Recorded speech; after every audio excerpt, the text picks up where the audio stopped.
অসম্ভব। আমি গণ্যমান্য এমপি হয়ে নাকি বান্দরের মতো উল্টো হয়ে ঝুলে ঝুলে বিয়ে করব। গভীর জঙ্গল, ঝিঝি পোকার ডাকে চারপাশটা কেমন ভারী হয়ে আছে। চাঁদের আলো গাছের ঘন পাতার ফাঁক গলে মাটিতে এসে পড়ছে ঠিকই, কিন্তু সে আলোতে ভরসার চেয়ে রহস্যই বেশি।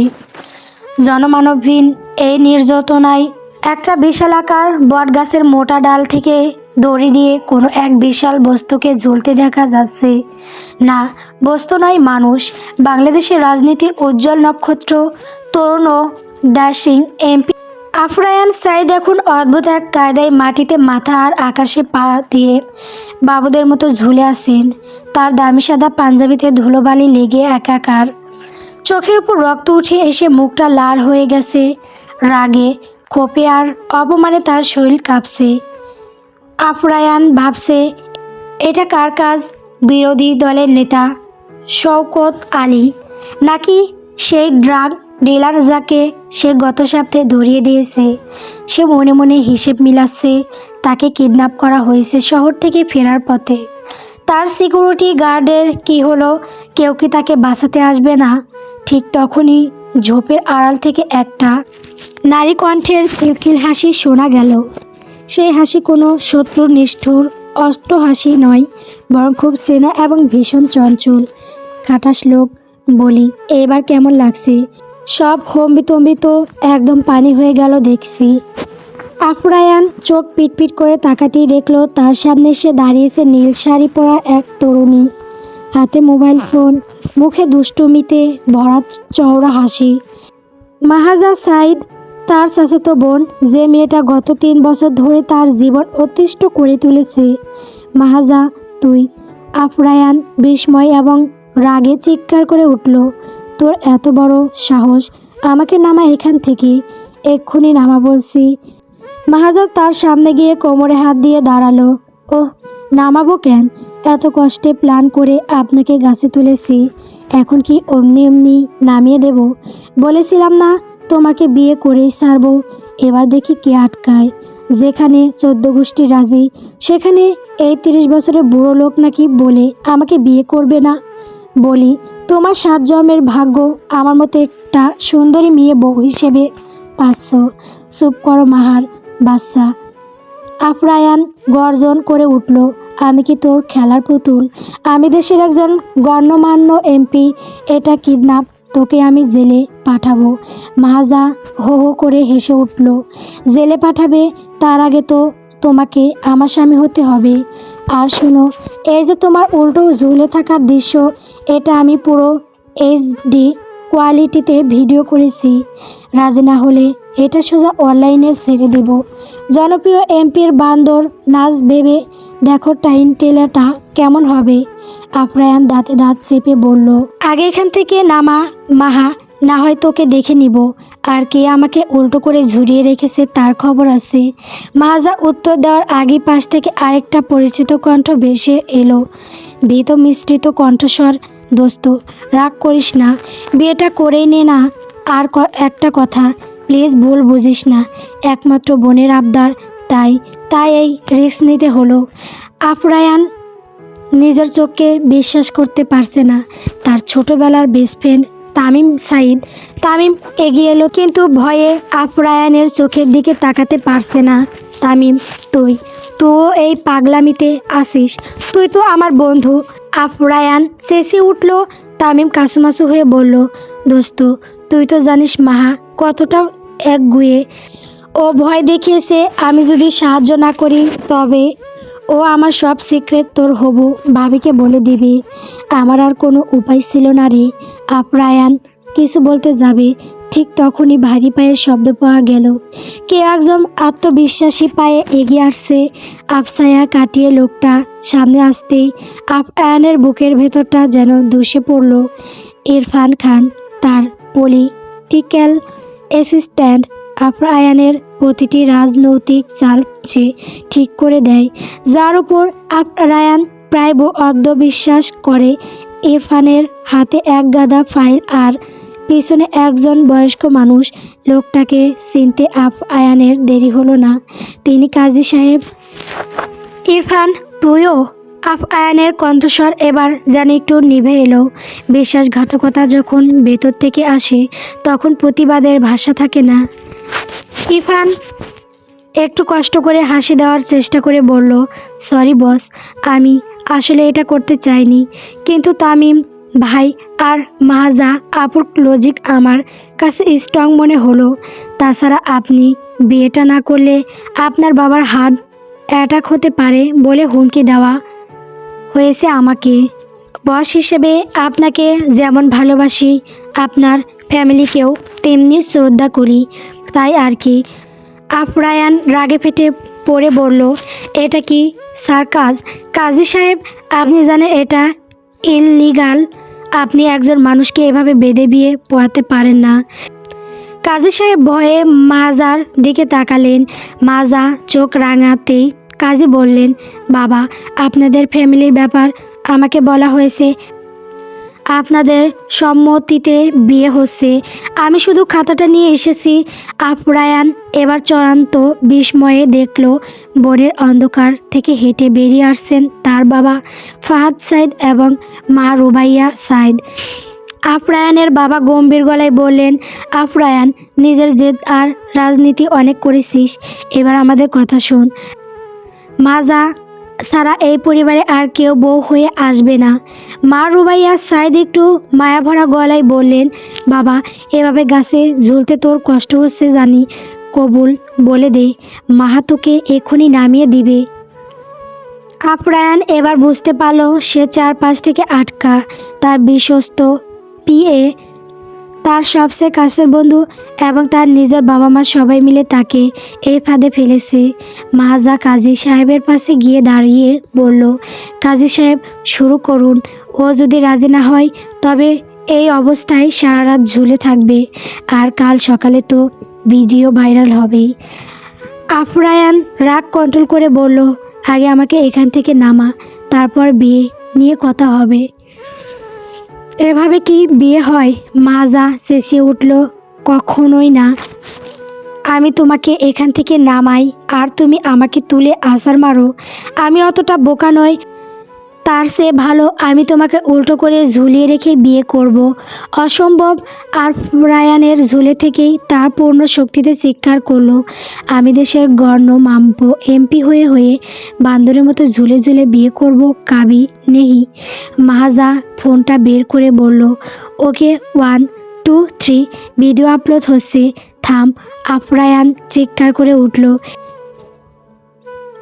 সে জানে মাহাজা কতটা জেদি, ও একবার যা বলে তা করেই ছাড়ে। রাজনীতির কেরিয়ার শেষ হয়ে যাবে এই একটা ভিডিওতে। সে দীর্ঘশ্বাস ফেলে চোখ বন্ধ করলো। মাহাজা বিজয়ের হাসি এসে কাজীকে ইশারা করলো। কাজী সাহেব কাঁপা কাঁপা গলায় খুতবা পড়া শুরু করলেন। বনে সেই অদ্ভুত নিস্তবতায় কাজীর কণ্ঠস্বর আর জেজি পোকা ডাক মিলেমিশে একাকার হয়ে গেল। কাজী বললেন, বলুন বাবা, আপনি কি মাহাজা সাইদকে 3 লক্ষ টাকা দেনমোহর ধার্যের স্ত্রী হিসেবে কবুল করে নিয়েছেন? আফরায়ান কিছুক্ষণ চুপ করে রইল, তার চোখ দিয়ে যেন আগুন ঝরছে। সে এক নজর ইরফান আর তামিমের দিকে তাকালো, তারা অপরাধী মুখে মাথা নিচু করে আছে। তারপর সে দেখলো মাহাজার দিকে, মেয়েটা কি ভীষণ হাসছে। আফরায়ান রাগী গলায় বলল, কাজী সাহেব, দেনমোহর 1 টাকা ধরেন, আমাকে উল্টো করে ঝুলিয়ে রাখার শাস্তি এটা। কাজী সাহেব আমতা আমতা করে বললেন, বাবা, এটা সারা জীবনের ব্যাপার। আপনি এমপি হয়ে 1 টাকা দেনমোহর ধরে বিয়ে করবেন? আপনি দেখেছেন না এটা ইউনিক বিয়ে? কাজী সাহেব আর কিছু না বলে আবার বিয়ে পড়ানো শুরু করলেন। বলুন বাবা, আপনি কি মাহাজা সাইদকে 1 টাকা দেনমোহর ধার্যে স্ত্রী হিসেবে কবুল করে নিচ্ছেন? আফরায়ান দাঁতে দাঁত চেপে বিড়বিড় করে বলল, কবুল। মাহাজা লাফিয়ে উঠে বলল, জোরে বলো, শুনতে পাইনি। কবুল, কবুল, কবুল। আফরায়ান চিৎকার করে বলল। কাজী সাহেব তড়িঘড়ি করে সই করিয়ে নিলেন। বিয়ে সম্পূর্ণ হলো। মাহাজা খুশিতে তামিমের সঙ্গে হাই ফাইভ করলো। তারপর তামিমকে ইশারা করতে তামিম একটা সুইচ চাপলো। যাত্রিক শব্দে আফরায়ানের দড়িটা আস্তে আস্তে নিচে নেমে এলো। মাটিতে পা ঠেকতেই আপ্রায়ণ যেন প্রাণ ফিরে পেল, কিন্তু পা দুটো অবশ্যই আশায় সে টালমাটাল হয়ে পড়ে যাচ্ছিল। ইরফান তাকে ধরতে গেলেও আপ্রায়ণ ঝটকা দিয়ে ইরফানের হাত সরিয়ে দিল। তারপর সোজা হয়ে দাঁড়িয়ে নিজের পাঞ্জাবিটা কেড়ে নিল। তার চোখের দৃষ্টি এখন বরফ শীতল। সে মাহাজার দিকে এক কদম এগিয়ে গেল। মাজা একটু থমকে গেল, কিন্তু পিছু হটল না। আপ্রায়ণ ঠান্ডা কিন্তু ভয়ঙ্কর গলায় বলল, বিয়েটা তো হয়ে গেল মাজা, এবার তুই দেখবি এমপি আপ্রায়ণ সাঈদের আসল রূপ।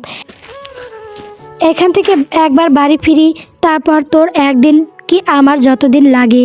মনে রাখিস, এই অপমানের বদলা আমি করাই গুন্ডাই বুঝে নেব।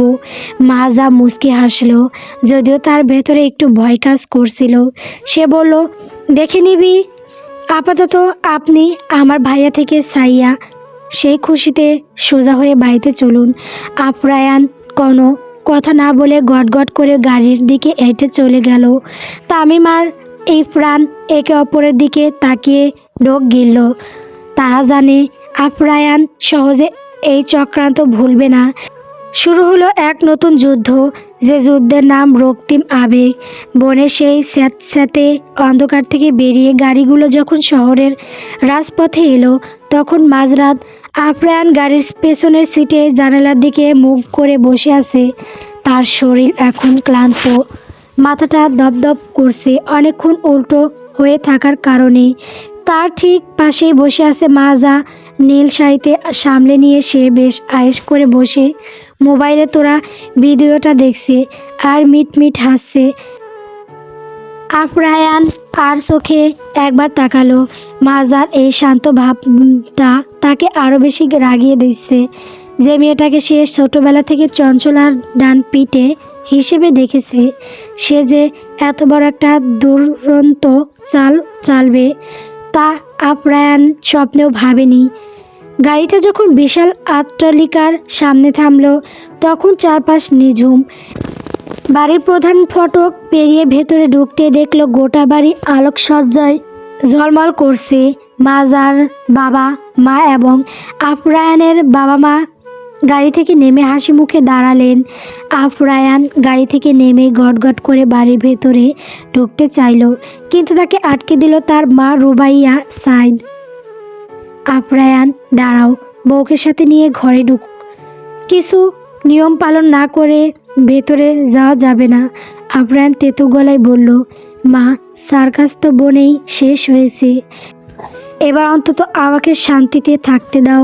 ফাহাদ সাঈদ কঠোর গলায় বললেন। আপ্রায়ণ, বড়দের সাথে মুখে মুখে কথা বলা কবে থেকে শিখলি? মাজা এখন তোর বিবাহিত স্ত্রী, ওকে সম্মান দিয়ে ভেতরে নিয়ে যা। মাজা একগাল হেসে আপ্রায়ণের হাতের কোনোই ঝাপটে ধরল। আপ্রায়ণ ঝটকা দিয়ে হাত সরিয়ে দিতে চাইলেও পারল না, কারণ মাজা তার নখ দিয়ে শক্ত করে ধরে ফিস ফিস করে বলল, বেশি হম্বিতম্বি করলে কিন্তু ভিডিওটা এখনই আপলোড দেব। চুপচাপ ভালো আর ছেলের মতো চলো। আপ্রায়ণ মনে মনে গালি দিল ডাইনি একটা। নিয়ম পালন শেষে যখন তারা দোতলার বিশাল কামরায় ঢুকলো, সে ঘরটা এখন তাদের বাসর ঘর হিসেবে সাজানো হয়েছে। আপ্রায়ণ ধপ করে সোফায় বসে পড়ল। ঘরভর্তি রজনীগন্ধার তীব্র গন্ধ তার মাথায় যন্ত্রণা মতো পিচ্ছে। মহাজা দরজাটা আটকে দিয়ে ধীর পায়ে এগিয়ে এলো। সে শাড়ির আঁচলটা কাঁধ থেকে নামিয়ে ড্রেসিং টেবিলের সামনে দাঁড়িয়ে গয়নাগুলো খুলতে লাগলো। আয়নার সে দেখলো আপ্রায়ণ তার দিকে রাগী দৃষ্টিতে তাকিয়ে আছে। কি হলো এমপি সাহেব, এমন করে তাকিয়ে আছেন কেন? আমাকে কি আজই প্রথম দেখছেন? মাহাজা হাসতে হাসতে বলল। আপ্রায়ণ উঠে দাঁড়িয়ে ওর সামনে গিয়ে দাঁড়ালো। তার দীর্ঘদেহের ছায়া মাজার উপর পড়ল। সে নিচু গলায় বলল, তোর সাহস তো কম না মাহা, তুই জানিস তুই কার সাথে পাঙ্গা নিয়েছিস? আমি আপ্রায়ণ সাঈদ, মানুষ আমার নামে আগে মাননীয় বসায়। মাহাজা ঘুরে দাঁড়িয়ে আপ্রায়ণের চোখের দিকে সোজাসুজি তাকিয়ে বলল, আর আমি মাহাজা সাঈদ, যে মানুষটার জন্য আপনি আজ মানীয় হতে পেরেছেন সেই ফাহাদ সাঈদের পছন্দের মেয়ে। আপনি এমপির চেয়ার বসে থাকতে পারেন, কিন্তু এই ঘরে আপনি শুধু আমার স্বামী। আপ্রায়ান দাঁতে দাঁত চেপে ওর একটা হাত শক্ত করে ধরলো। বিয়ে তো করলি, কিন্তু এই ঘরে বন্দি হয়ে থাকতে হবে তোকে। আমি তোকে এমন শিক্ষা দেব যে তুই নিজে থেকে ডিভোর্স পেপার নিয়ে আমার কাছে আসবি। মাহাজা তার মাথায় কষ্ট পেলেও চেহারাতে সেটা বুঝতে দিল না। সে মিষ্টি করে হেসে আপ্রায়ানের কলারটা টেনে ধরে নিজের কাছে নিয়ে এলো। দুজনের নিঃশ্বাস একে অপরের মুখে লাগছে। মাহাজা ধীরে ধীরে বলল, ডিভোর্স ওটা তো দুর্বলদের অশ্রু। আপ্রায়ান ভাইয়া, আমি একবার যা ধরি তা মরে গেলেও ছাড়ি না। আপনি আমাকে শিক্ষা দেবেন, চেষ্টা করে দেখতে পারেন। আপ্রায়ান রাগে ওকে ধাক্কা দিয়ে সরিয়ে দিল। কাল সকাল থেকে তুই দেখবি আসল খেলা। এ বাড়ির বাইরে তোর এক পা রাখা মানা। আর তোর ওই ভিডিও, ওটা যদি তুই ডিলিট না করিস তবে তোর ফোন আমি ভেঙে গুঁড়ো করে দেব। মাহাজা বিছানায় আয়েশ করে শুয়ে পড়ল। ফোন তো আমার কাছে নেই বড় মশাই, ওটা আমি তামিম ভাইয়ের কাছে পাঠিয়ে দিয়েছি। উনি অলরেডি সেভ ড্রাইভে আপলোড করে দিয়েছেন, সুতরাং আমাকে ভয় দেখিয়ে লাভ নেই। আপ্রায়ণ অবাক হয়ে তাকিয়ে রইল। এই মেয়েটি প্রতিটি পদক্ষেপে তাকে টেক্কা দিচ্ছে। তার বিশ্বস্ত বন্ধু তামিম যে এমনভাবে ওর হাতের পুতুল হয়ে যাবে তা সে ভাবেনি। আপ্রায়ান গটগট করে বারান্দায় চলে গেল। রাতের হিমেল হাওয়া তার উত্তপ্ত মস্তিষ্কে ঠান্ডা করতে পারছে না। সে পকেট থেকে ফোন বের করে ইরফানকে ফোন দিল। ওপাশ থেকে ইরফান কাঁপা কাঁপা গলায় ধরল, জি বস, কালকে সকাল 10টায় আমার অফিসে আসবি। আর শোন, আমাদের এলাকায় যতগুলো সিসিটিভি ফুটেজ আছে বনের রাস্তার, সেগুলো ডিলিট করাবি। আর তামিমকে বলবি, ও যদি ওই ভিডিও ডিলিট না করে তবে ওর বিজনেস আমি কালই লাটে তুলে দেব। ইরফান আমতা করে বলল, বস, তামিম ভাই তো মাজা আপুর কথায় ফোন বন্ধ করে কোথাও গা ঢাকা দিয়েছেন। আর ভিডিওর ব্যাপারটা, আপ্রায়ান ফোনটা কেটে দিল। চারপাশ থেকে তাকিয়ে ঘিরে ধরা হয়েছে। সে একা হয়ে পড়েছে নিজের ঘরেই। পরদিন সকালে আপ্রায়ান ড্রয়িং রুমে আসতেই দেখল পুরো বাড়িতে লোকজন গিজগিজ করছে। আত্মীয় স্বজন সবাই এসেছে নতুন বউ দেখতে। মাহাজা লাল রঙের একটা কাতান শাড়ি পরে মাথায় ঘোমটা দিয়ে খুব লক্ষ্মী বউয়ের মতো সবার পা ছুঁয়ে সালাম করছে। কেউ ভাবতেই পারবে না এই মেয়েটা কাল রাতে একজন এমপিকে গাছে ঝুলিয়ে বিয়ে করেছে। আপ্রায়ানের দাদি কামরুন্নেসা সাঈদ তৃপ্তির হাসি এসে বললেন, দেখলি তো ফাহাদ, আমাদের মাহা মণিকে কত সুন্দর মানিয়ে নিয়েছে। আপ্রায়ানকেও কত খুশি দেখাচ্ছে। আপ্রায়ান মনে মনে বলল, খুশি না চাই। সে ডাইনিং টেবিলের দিকে এগিয়ে যেতে মাহাজা তার সামনে এক কাপ চা নিয়ে এলো। এই যে আপনার চা, শ্রদ্ধেয় স্বামী। মাহাজা বিনয়ের অবতার হয়ে বলল, কিন্তু তার চোখের কোণে ছিল বিজয়ের হাসিলিক। আপ্রায়ান চাটা হাতে নিয়ে নিচু গলায় বলল, নাটক বন্ধ কর মাহাজা, মানুষের সামনে খুব ভালো সাজার চেষ্টা করিস না। মাহাজা ওর কানের কাছে মুখ নিয়ে ফিসফিস করে বলল, এটা তো ট্রেলার এমপি সাহেব, মুভি তো এখনও বাকি। নাস্তা খেয়ে রেডি হয়ে যান, আজ আমাদের একসাথে নির্বাচনী এলাকায় যেতে হবে। মা বলেছেন নতুন রব বউকে মানুষ দেখতে চায়। আপ্রায়ান চায়ের চুমুক দিয়ে থমকে গেল। সে জানে এই মেয়েটি এখন তাকে জনগণের সামনেও ব্যবহার করবে, কিন্তু সেও ছেড়ে দেওয়ার পাত্র নয়। সে মনে মনে একটা নতুন প্ল্যান সাজাতে শুরু করলো। যদি সে মাহাজাকে জনসমক্ষে একটু অপদস্থ করতে পারে তবে হয়তো মাহাজা নিজেই ভয় পেয়ে পিছিয়ে যাবে। আপ্রায়ান হঠাৎ উচ্চস্বরে বলল, হ্যাঁ মাহাজা, চলো। তবে আজ আমরা আমার জিপে যাব না, আমরা সাধারণ বাসে করে যাব, যাতে মানুষ বুঝতে পারে তাদের এমপি সাধারণ মানুষের মতো জীবন যাপন করে। তুমি পারবে তো সাধারণ মানুষের ভিড়ে বাসে করে যেতে? মাহাজা মুহূর্তের জন্য থতমত খেলো। সে জানে আপ্রায়ান তাকে কষ্ট দেওয়ার জন্য এটা বলছে। বাসে যাওয়ার মানে ধুলোবালি আর ভিড়। কিন্তু মাহাজা দমবার পাত্রী নয়। সে হেসে বলল, কেন পারবো না? আপনার সাথে তো আমি নরকেও যেতে রাজি। আপ্রায়ণের হাসিটা মলিন হয়ে গেল। এই মেয়েটা কি সব কিছুর জন্য প্রস্তুত? আপ্রায়ণ চায়ের কাপে শেষ চুমুক দিয়ে তীক্ষ্ণ দৃষ্টিতে মাহাজার দিকে তাকালো। বাসে যাওয়ার প্রস্তাবটা সে কেবল মাহাজাকে পরীক্ষা করার জন্য দিয়েছিল, কিন্তু মাহাজার নির্লিপ্ত উত্তর তাকে আরও বেশি ক্ষিপ্ত করে তুলল। সে জানে এই মেয়েটিকে দমানো এত সহজ নয়। ঠিক আছে। আপ্রায়ণ সোফা থেকে উঠে দাঁড়িয়ে কোটের বোতাম লাগাতে লাগাতে বলল, বাসে যাওয়ার দরকার নেই, আমরা আমার প্রাইভেট কারেই যাব। তবে মনে রাখিস মাহা, বাড়ির বাইরে পা রাখা মানেই তুই এখন একজন পাবলিক ফিগারের বউ। সেখানে যদি কোনো উল্টাপাল্টা করিস তবে তার ফল ভালো হবে না। মাহাজা মিষ্টি করে হেসে বলল, আমি কি কখনো উল্টোপাল্টা করি? আমি তো শুধু আপনাকে একটু বেশি ভালোবাসি, আর সেটা আদায়ের জন্য মাঝে মধ্যে একটু গাছে ঝুলাই। এই যা। আপ্রায়ণ উত্তর না দিয়ে গটগট করে বাইরে বেরিয়ে এলো। বারান্দায় দাঁড়িয়ে দেখলো ইরফান আর তামিম চোরের মতো এক কোণে দাঁড়িয়ে আছে। আপ্রায়ণকে দেখে তামিম পালানোর চেষ্টা করলো, কিন্তু আপ্রায়ণ কড়া গলায় ডাকলো, তামিম এদিকে আয়। তামিম ভয়ে ভয়ে এগিয়ে এলো। দোস্ত, মানে কালকের জন্য সরি বেড়ে। আপ্রায়ণ তামিমের কাঁধে হাত রেখে শক্ত করে চাপ দিল। হাসির আড়ালে লুকানো রাগ নিয়ে বলল, বন্ধুত্বের হক খুব ভালো আদায় করেছিস। তোকে আর ইরফানকে আমি পরে দেখে নেব। এখন গাড়ি বের কর, আমাদের নির্বাচনী এলাকায় যেতে হবে। কালো রঙের চকচকে প্রাবডো গাড়িটা গ্রামের জনপদ চিরে এগিয়ে যাচ্ছে। ড্রাইভ করছে ইরফান, পাশে বসে আছে তামিম। পেছনের সিটে দুই প্রান্তে বসে আছে আপ্রায়ণ আর মাহাজা। দুজনের মাঝখানে বিশাল এক দূরত্ব, যেন কোনো অদৃশ্য দেওয়াল তোলা। আপ্রায়ণ ল্যাপটপে নিজের কাজের ফাইল দেখছিল, কিন্তু তার মনোযোগ বারবার পাশের মেয়েটির দিকে চলে যাচ্ছিল। মাহাজা জানালার বাইরে তাকিয়ে আছে। রোদের আলো তার মুখে পড়ে এক মায়াবী আভা তৈরি করেছে। নীল শাড়ির সাথে স্বর্ণের ঝুমকা দোলটা তার গালে বারবার ধাক্কা খাচ্ছে। আপ্রায়ণ মনে মনে ভাবল, মেয়েটা দেখতে সত্যিই সুন্দর, কিন্তু ওর ভিতরে শয়তানের বুদ্ধিটা যদি না থাকতো। হঠাৎ গাড়িটা এক ঝাঁকুনি দিয়ে থেমে গেল। সামনে বিশাল ভিড়। স্থানীয় লোকজন তাদের জনপ্রিয় এমপিকে দেখতে পেরে গাড়ি ঘিরে ধরেছে। স্লোগান উঠেছে, আপ্রায়ণ ভাইয়ের সালাম নিন, জয় বাংলা। মাজা খুশিতে দগমগ হয়ে বলল, বাহ, তোমার তো দারুণ জনপ্রিয়তা।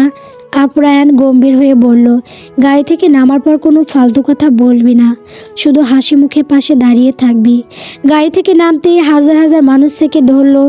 আপ্রায়ণ খুব সাবলীনভাবে সবার সাথে হাত মেলাচ্ছে, হাসছে।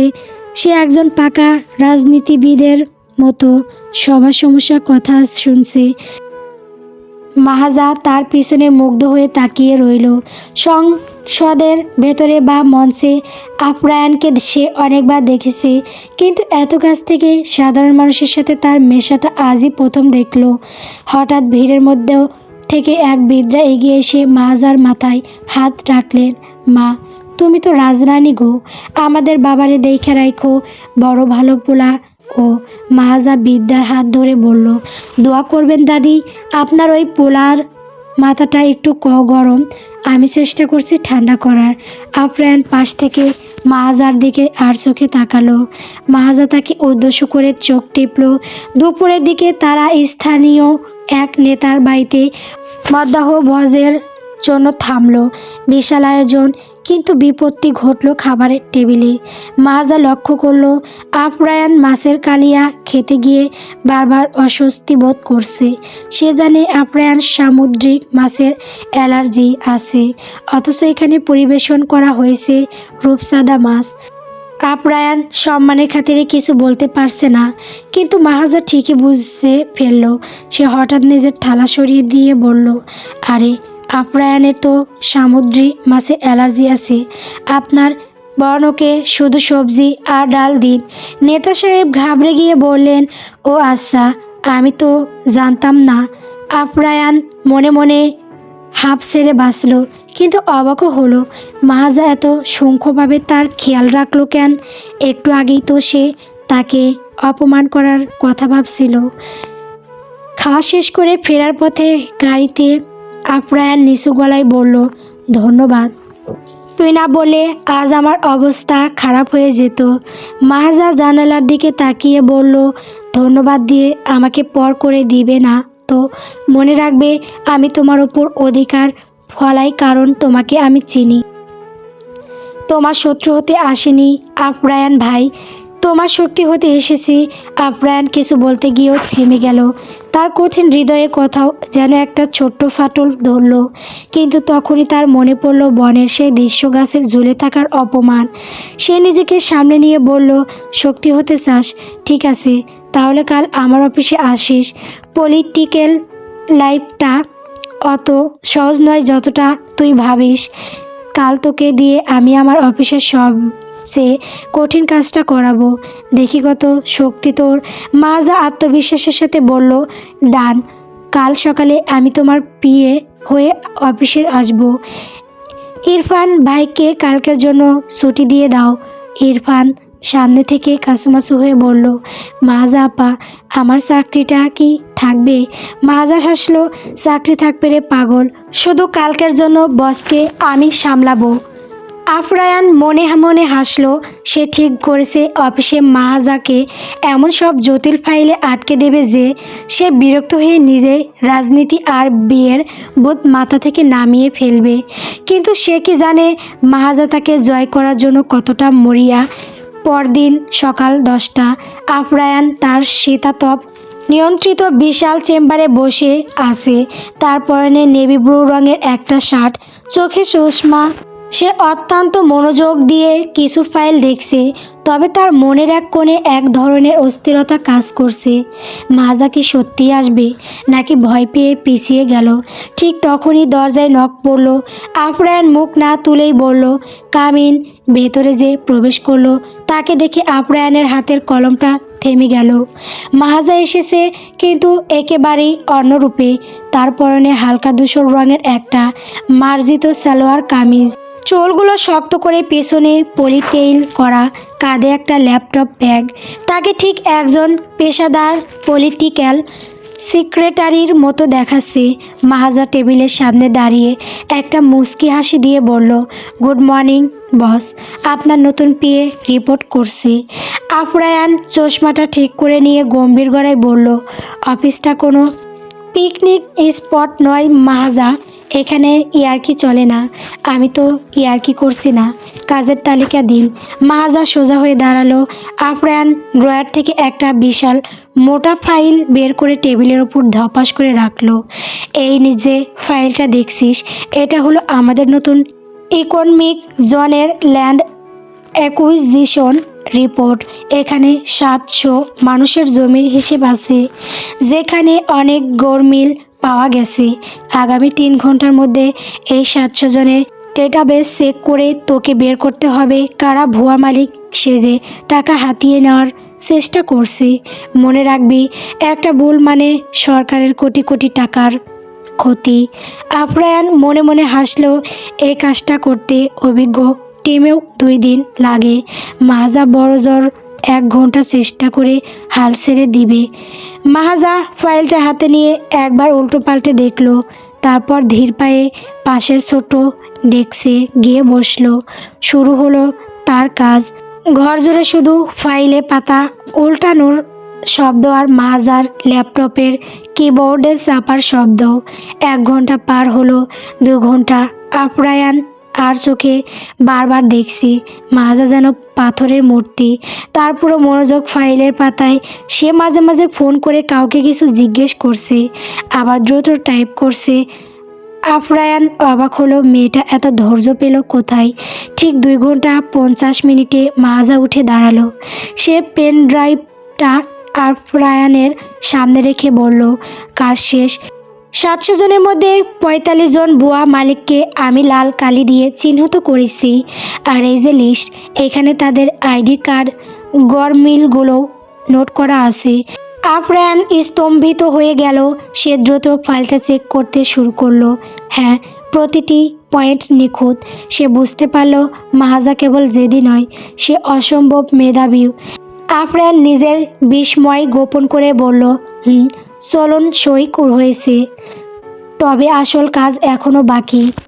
বিকেলে আমার একটা বিরোধী দলের নেতার সাথে মিটিং আছে, সেখানে তোকে আমার সাথে থাকতে হবে।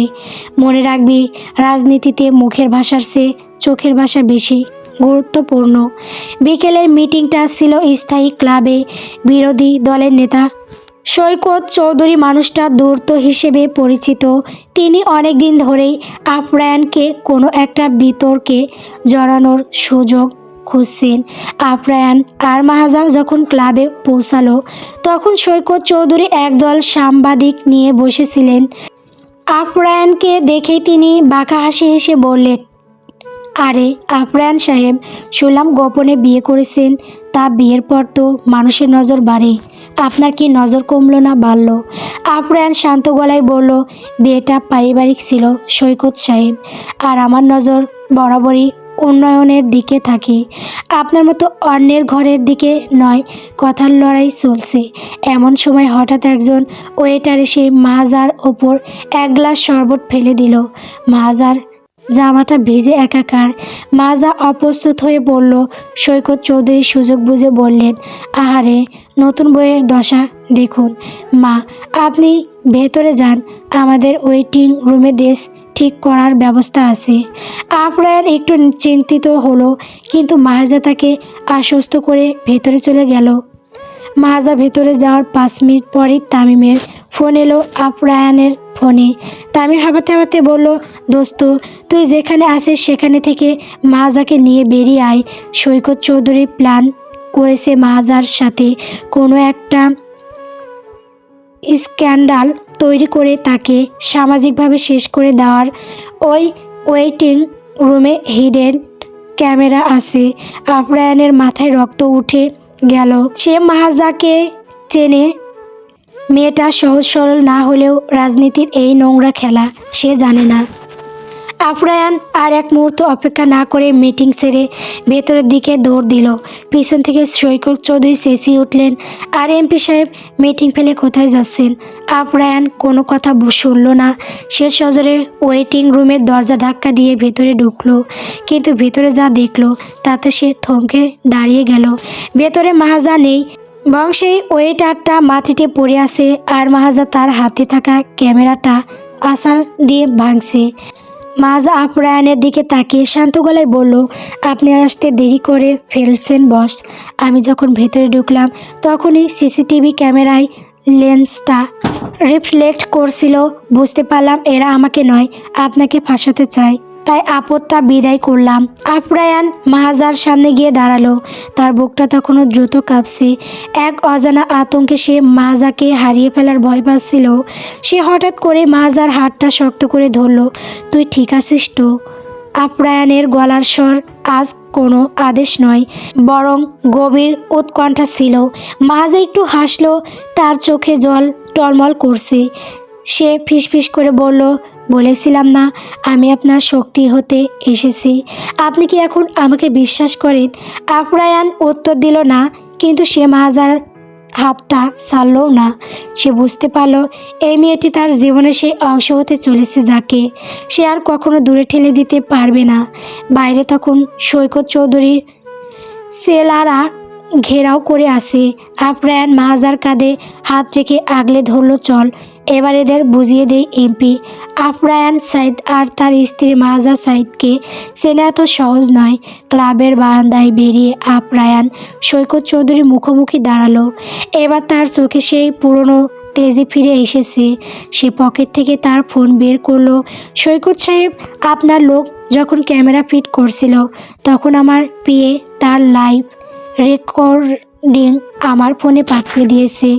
এই ভিডিওটা যদি এখন পুলিশে যায় তবে কাল সকালে জেলের ভাত আপনার জন্য বরাদ্দ হবে। সৈকত চৌধুরীর মুখটা মুহূর্তেই ফ্যাকাশে হয়ে গেল। তিনি বুঝতে পারলেন তিনি আজ বাঘের বাচ্চার সাথে নয়, বরং একজোড়া বাঘ বাহিনীর সামনে দাঁড়িয়ে আছেন। সেদিন রাতে বাড়ি ফেরার পথে গাড়িতে কেউ কোনো কথা বলল না। তবে এবার আর দুজনের মাঝে দূরত্ব ছিল না। মাহাজা ক্লান্তিতে আপ্যায়নের কাঁধে মাথা রাখল। আপ্যায়ন এবার আর সরিয়ে দিল না, বরং পরম মমতায় মাহাজার মাথায় হাত রাখল।